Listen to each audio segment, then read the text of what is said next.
السلام عليكم اخوان. فيديو جديد غنسميكم لا فامي. المهم كما كتشوفوا دابا الوقيته ديال البرد، الوقيته اللي خصنا نسخنوا فيها على العافيه كما كتشوفوا اخوان.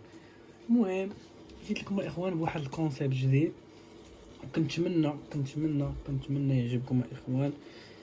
ما عندوش علاقه بالكونسيبت اللي كان شحال هادي، ولكن انا كنواعدكم باللي انه الا جاني شي سؤال غنحاول نجاوب لو ماكسيموم ديال الاسئله حول الموضوع ديال الاخبار ديال الدراجات الناريه في الموصل والمخالفات. المهم انا غنحاول نجيب لكم المعلومه مما كانت. المهم غير طرح عليا السؤال ديالك غادي نجاوب.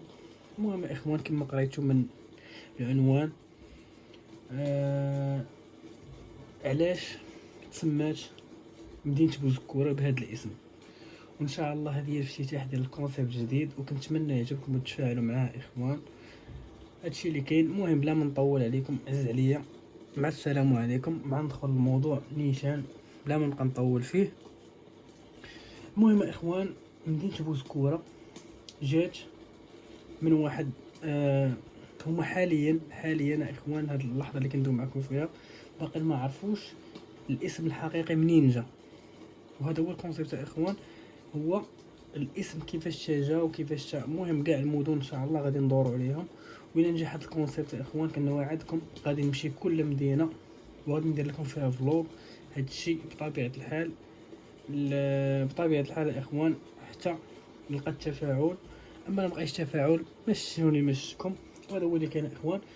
المهم اخوان، مدينه بوزكوره باقا لحدنا الان ما عارفينش الاسم منين جا. وكاينين واحد جوج ديال الاساطير كما كيقولوا له، واحد جوج ديال سميتو ديال الاسماء باقي متضاربين فيهم. واش هذا هو العباره الصحيحه ديال اللي كتعبر على الاسم ولا الاسم الاخر؟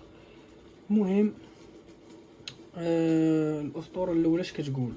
اسم بوزكوره جا من واحد الشخص اللي جا من مدينه بوزكوره اللي هي في الاقاليم ديال ورزازات. جا وسكن في المركز ديال بوزكوره حاليا، اللي هو ديك البلاصه.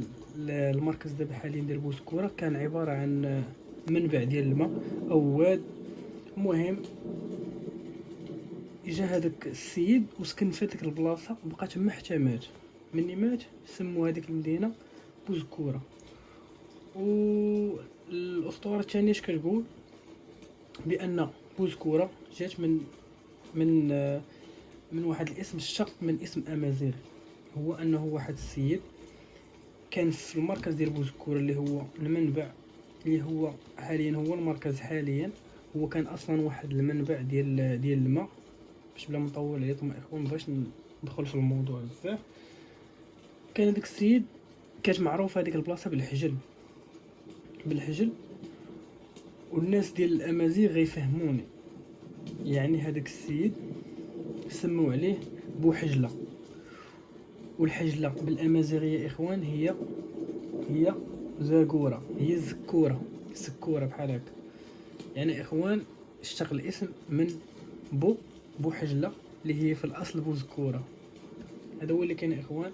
المهم كنحاول نكون وصلت لكم الفكره خفه نزربل، وكنتمنى الكونسيبت يعجبكم. ما بغيتش نطول عليكم، بغيت نحاول ندير فيديوهات فيهم 5 دقائق 4 دقائق حتى ل 8 دقائق كاع اخوان، لا طولت. المهم الفكره توصل لكم، وهذا هو اللي كاين اخوان.